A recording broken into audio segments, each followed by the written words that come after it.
voilà le temps que Ndeye Fatou li ñuy jox vidéo yi ñu fàttali leen moom nag mi ngi bokk ci mouvance présidentielle bii di Diomaye président dégg nañ sax moom yàgg na ko wax ni génne nañ ko ci groupe bi yàgg na et cetera voilà ñu dem xool ko ñëwaat Ndeye Fatou ñëwaat. Présenter un rapport pour dire c'est le rapport de la Cour des comptes. Certains disent oui c'est le rapport de la Cour des comptes, d'autres disent non. En réalité c'est pas le rapport de la Cour des comptes, ce qui est sorti là. C'est qu'il y a eu du vacarme, il y a eu cette sorte de populisme. Lan nga wax ne c'est pas un rapport de la Cour des comptes. Le rapport que les gens ont présenté comme ça, ce rapport n'est pas un rapport de la Cour des comptes. mooy bi état bi waxoon. bi ñuy teg nii yàggul dara waaw c'est pas le rapport de la Cour des comptes. mooy bi wan def cachet yu mel noonu. oui tout ça loolu c'est pas parce que la Cour des comptes c'est un ensemble de chambres. nekkul benn chambre c'est un ensemble de chambres bu ñu defee liggéey ba pare. président chambre yooyu yëpp dañuy war a signer. Après le président de la Cour des comptes doog a signer. le premier président. waaw bon le premier président de la Cour des comptes boo xoolee le document boobu c'est un document qui appartient à l'inspection générale des finances. boo xam ne il fallait l'utiliser peut-être pour dal ci kaw opposition bi wax coow def bruit après les gens ont sorti le document. mais pourtant waaw UMS foofu la ñuy waxee. ñi nga àndal il s'appuie toujours. non ça c'est un faux rapport c'est pas un bon rapport c'est un faux rapport d'ailleurs c'est pas un rapport prêt. mais loolu boo ko waxee yow non seulement yaa ngi teg loxo Ousmane Sonko moo ko njëkk a wax. non mais aussi la Cour des comptes. c'est un faux rapport non c'est pas la Cour des comptes c'est pas la Cour des comptes loolu c'est pas un rapport de la Cour des comptes. La preuve est que mais est-ce qu'ils s'en sont démarqués? La preuve est que ils se sont dit que il y a un compte auquel ils avaient vu 5200 milliards je pense. Et un autre compte il y avait 2000 milliards et quelques etc. Mais ceci a été corrigé par la suite. parce que par rapport ak déficit bi par rapport dette bi état bi li mu wax mooy Cour des comptes dafa même gën a dëggal.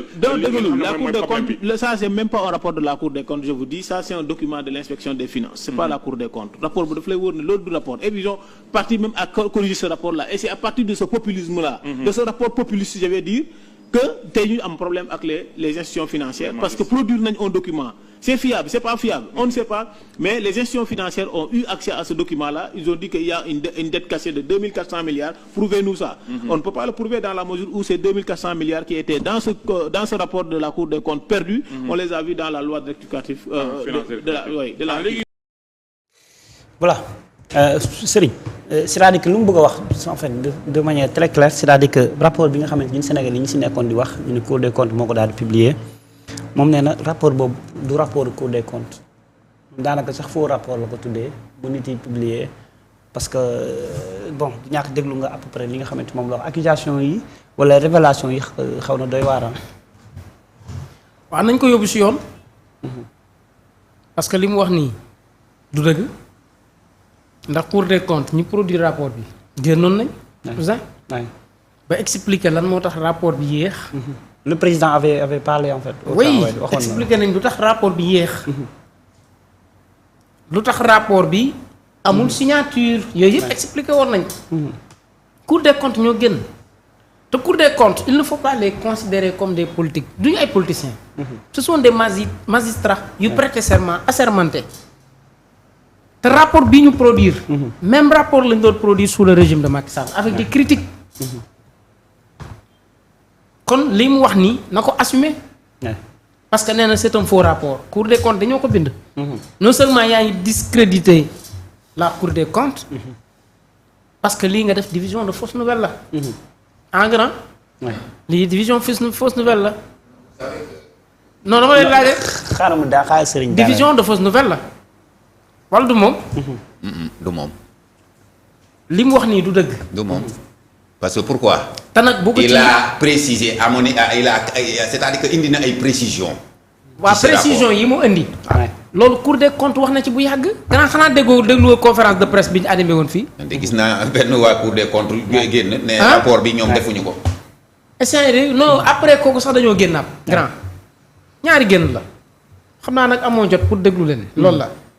mais nag na ko assumer itam. waaw bu ñu ko woowee mu assumer ko. kenn du ko woo sax. waaw bu ñu ko woowee duñ ko woo ak danañ ko wóoruma waaye daal bu ñu ko woowee itam du ma bett.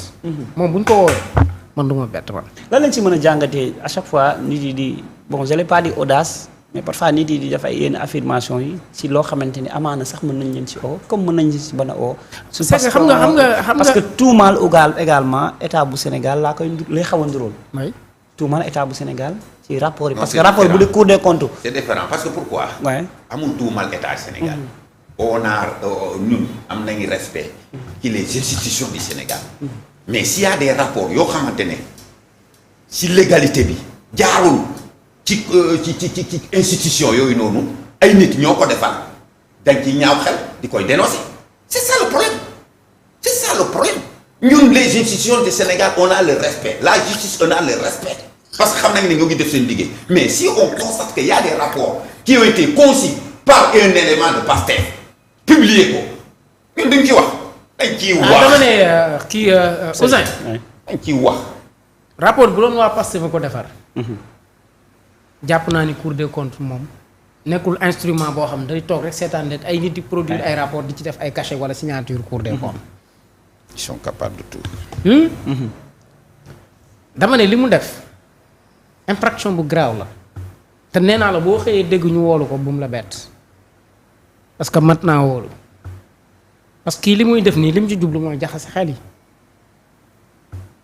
Cour des comptes ñaari yoon la ñu génn kooku ngay wax noonu gi ba mu génnee ñeneen génnaat nañ toog jàkkaarloog Sénégalais yi kooku de génn boobu yenn Sénégalais yu bari ci les rapports est-ce que yaa ngi dégg parce que rapport bi c'est un rapport authentique bu am mandarga yi mu war a am yépp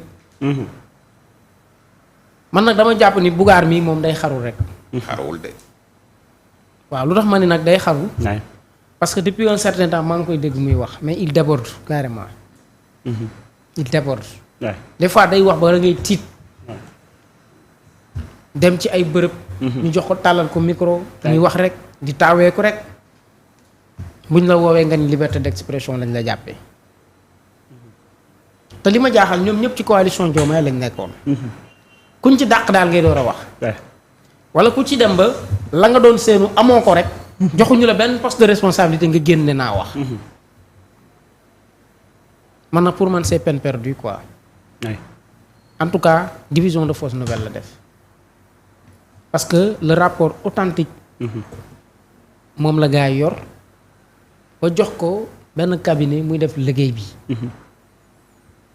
kon nag nañu moytu quoi waaw waxam bëri na te waxam amul benn contrôle oui waxam bëri na lool mais démocratie la ñu nekk. waaw non déggoo li ma la wax nee naa la waa léegi démocratie xalaatam waay démocratie est-ce que mooy Cour des comptes qui est une institution bien respectée dans ce pays produire un rapport non Bougane a bien dit que c'est pas la Cour des comptes ñoo def rapport bi wax na ko de neewul rapport bi Cour des comptes ñoo ko def waa léegi Cour des comptes ko def non nee na Cour des comptes waaw dama ne Cour des comptes moo def rapport bi c'est ça le rapport boo gis ay signature ay lay àndal waay membre Cour des comptes gis fa cachet Cour des comptes nga naan ay nit a ko def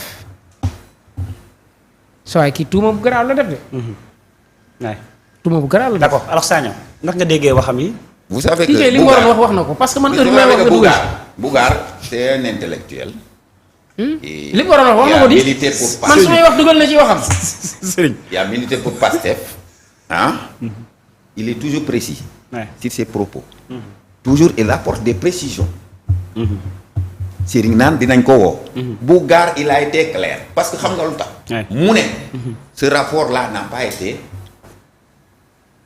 conçu par la Cour des comptes n'a pas été fait par la Cour des comptes waaw kan moo ko def nee na rapport bi jaarul Cour des comptes donc moom waaw te mu am ay mandargay Cour des comptes yow yaa gis mandarga yi moom wax na ko xam nga lu gën a garaaw moom wax na ko un haut fonctionnaire de la Cour des comptes chez nous dooma bàyyi ma kii génn na télé nee na tel rapport ñoom defuñu ko ñi ñoo ko def jox leen ko waxul am na wala amul chez nous gisoo un haut fonctionnaire génn wax ko déclaré loolu amul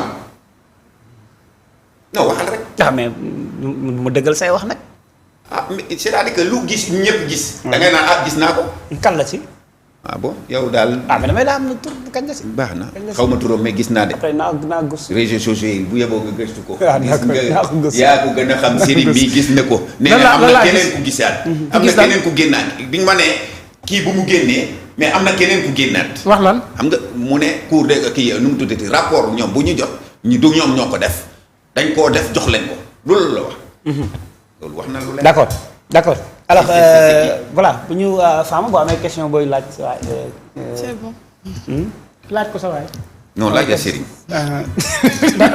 dinañ ci doyal parce que sujet bi bëggu cee dem. Serigne moom. waaw Serigne sérieux ka Serigne ñooy laajte sax. acca man du voilà ñëw rek. alors ki nga xamante ni nag moom mooy Arouna Fall nag jiite li nga xamante ni moom mooy site bii di IGFM xam ngeen ni dafa bindoon benn article jëm ci li nga xamante ni moom mooy ab mbir mu doy waar ab oto boo xamante dafa jóge woon Mali di dem fi nga xamante ab oto moom dafa jóge woon Côte d'Ivoire ngeen baal ma di dem fi nga xamante ni moom mooy màggal Touba ca ba mu eggee ci diggalu Mali ba la ko ay jihaad di si karoon moom nag ba mu bindee information indi woon na débat bu rëy ci loolu lañ ko convoqué woon dig nag moo ko daal di convoqué démb ci 14h ba daanaka 19h moom mi nga xamante ni moom mooy Arouna Fall la daal di génn fi nga xamante ni moom mooy ci locaux yu digg yi ba mu fa génnee nag nee na moom ba ñu ko daal di laajee ci li nga xamante ni moom la indi loolu la joxe comme information nee na nag en tout cas waxu preuve mais nee na indi na ay leeral ci par rapport ak question yi nga xamante ni moom la ko waa dig doon laaj ci biir dig ci boppam nee na lenn ci dig loo xamante ni moom moo yor wàllu